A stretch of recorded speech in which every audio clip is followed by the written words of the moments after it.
services every day. It answers our most bizarre questions. You're even watching this video using the company's video streaming platform. We're talking Google, or more importantly, its bank-busting Silicon Valley headquarters. A short walk from the San Francisco Bay Area and a stone's throw away from other multinational headquarters like Apple Park and the homes of Facebook, eBay and Netflix sits the 26-acre site on which we find Google Plex. Based in Mountain View, the Google headquarters gets its name from a play on words. Most evidently, it's a combination of Google and complex, but spelt a little differently, Googleplex is an incredibly large number with lots of zeros after it. The latter explanation is probably a hint towards Google's global monopoly and its incredible successes. The land was purchased from Silicon Graphics, the creators of Jurassic Park's famous dinosaurs. Maybe that's why a dinosaur still looks over the complex today. For the first time ever, Google didn't move into buildings that were inhabited by previous tenants. The multinational firm this time around took matters into its own hands and employed South African architect Clive Wilkinson. It was said that teamwork and creativity topped the mood boards in Wilkinson's office when designing the giant Google complex. Both firms came together to design a space which was not only set up to boost productivity, but also workforce satisfaction. This can be seen with fun lava lamps and even giant screens showing live Google search terms from around the world, a nod to the company's most famous asset. Oversized whiteboards plaster some walls, full of creative ideas and, not so creative anonymous jokes. And many of the lobbies are home to pianos, welcoming the next musician who dares to play. An incredible amount of glass was used in the construction of Googleplex, which boosts natural light, and offices are arranged in workspaces of 3 or 4 people. These little clusters are said to be effective for sharing and developing ideas, but are small and independent enough to reduce office chatter.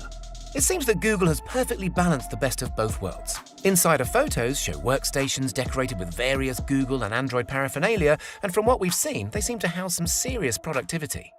Employees are there to work, but the company doesn't want them to feel that way. Staff are treated as friends, with access to an incredible amount of facilities. We've all heard of an on-site gym, that's nothing new, but the company also offers swim-in-place swimming pools. These are designed to reduce the footprint needed by allowing swimmers to swim against an artificially generated current.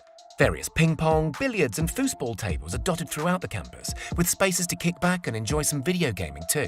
Google even has its own self-contained pods, which are used by staff members to kick back and relax or to distance themselves from their surroundings in order to get down to work on some heavy tasks. What about outdoors? After all, California weather is supposed to be among the best in the world. Google has that covered too. Tennis courts, soccer fields and other outdoor spaces for fun frisbee games are all totally free to use for staff. These are all interlinked by a network of private footpaths. Health is looked after by on-site medical staff, and luxury is provided by a company-subsidized massage service. A haircut salon, a laundrette and dry cleaners, the list goes on. In fact, rumor has it that team members bring their laundry in over the weekend to avoid having to use their own machines. The best part about it, traveling between these amenities is all done on Google-colored bikes. It's even reported that many employees are given a 20% portion of their work time to focus on side projects unrelated to their usual workload.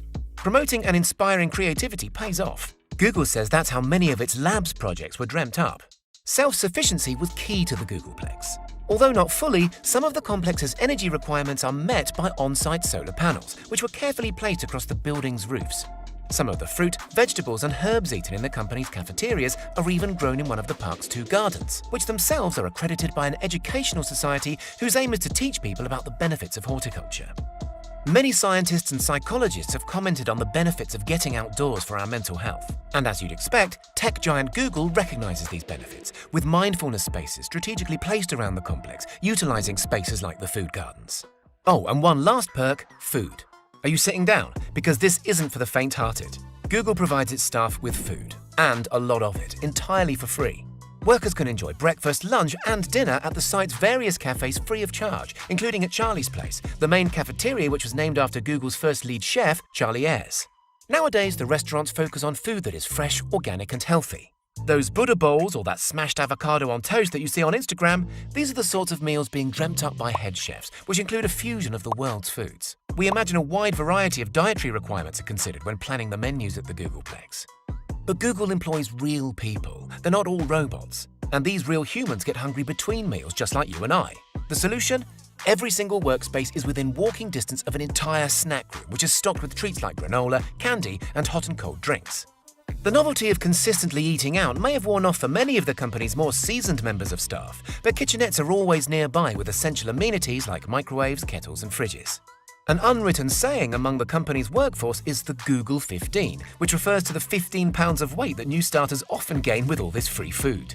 In fact, we don't actually know how much the company spends on feeding the entire campus, but one blogger ran some calculations and came up with a figure of at least $72 million each year.